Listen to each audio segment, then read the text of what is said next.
আমরা দাবি রাখি যে আজকের থেকে ইসরায়েল আমেরিকার মদত থেকে বেরিয়ে এসে মানবতার দিকে তাকিয়ে আজকের এই ফিলিস্তিনের মুক্তি দিক, যুদ্ধ আজকের থেকে বন্ধ হয়ে যাক, শান্তি ফিরিয়ে আসুক। মিছিল বা প্রতিবাদ সভা আয়োজন হচ্ছে।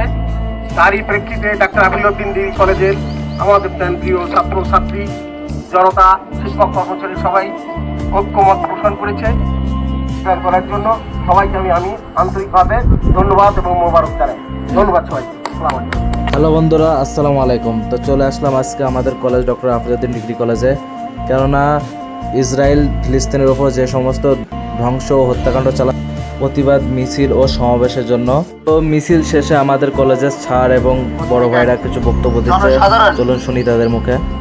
ইসরায়েলি হামলার প্রতিবাদ মিছিল এবং সারা বাংলাদেশ ব্যাপী সকল ছাত্র ছাত্রীরা এই প্রতিবাদ মিছিলে আহ্বান হয়েছেন এবং ইহুদি এক শ্রেণীর মানুষেরা, আমরা তাদের প্রতি নিন্দা জানাই এবং তাদের ধ্বংসের জন্য আমরা দুহাত তুলে আল্লাহর কাছে দোয়া চাইব। তারা খুব দ্রুতই যেন তাদের আল্লাহর গজব দিয়ে তাদের ধ্বংস করে দেয়।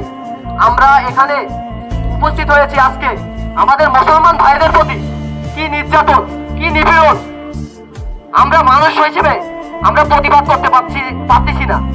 আমরা তাদের থেকে অনেক দূরে, তারপরে আমরা এখানে ছুটে আসছি কিসের জন্য? শুধু সমাজ যেহেতু একটা স্বৈরাচারকে আমরা হটাতে পেরেছি, আমরা আর একটা স্বৈরাচার, পৃথিবীর স্বৈরাচারকে আমরা হটাতে পারবো ইনশাআল্লাহ। পৃথিবীর শুরু থেকে আজ পর্যন্ত যত মধ্যে মুজাহিদ শাহাদাত বরণ করেছে, তার ভিতরে সবচেয়ে বর্বর শহীদ হচ্ছে ফিলিস্তিন ভাই বোনেরা। গত 7 এপ্রিল 2023 সাল থেকে শুরু করে আজ পর্যন্ত যত ফিলিস্তিন ভাইয়েরা শাহাদাত বরণ করেছে, সবার প্রতি আমাদের দোয়া কামনা করা ছাড়া আর উপায় নেই। কিন্তু এখনো আরবীয় নেতারা, মুসলিম নেতারা এখনো নিস্তব্ধ, তাদের মুখ থেকে কোনো কথা বাইর হচ্ছে না, তারা একেবারে চুপ আছে। এই নেতাদের দিয়ে আমাদের কোনো প্রয়োজন নেই, আমাদেরকে নেতা তৈরি হতে হবে, আমাদেরকে এখান থেকে নেতা তৈরি করতে হবে। আজকে ডক্টর আফিলউদ্দিন ডিগ্রি কলেজের সাবেক ছাত্র মুহিত ভাই সহ এখানে সকল ছাত্রদের প্রস্তুত থাকতে হবে। আগামী ভবিষ্যতে আগামী ফিলিস্তিনের পাশে দাঁড়ানোর জন্য আমাদের ঐক্যবদ্ধ হতে হবে। আমাদের ঐক্যে যেন কেউ ফাটল ধরাতে না পারে, সেই দিকে আমাদের লক্ষ্য রাখতে হবে। এবং গাজাবাসীদেরকে বলতে চাই, তোমরা একা নও, আমরাও তোমাদের সাথে আছি।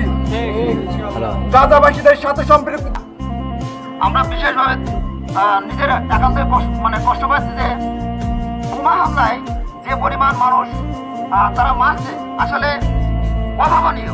একটি দেশের একান্তভাবে এইভাবে মানুষ মারা আসলেই কষ্টদায়ক।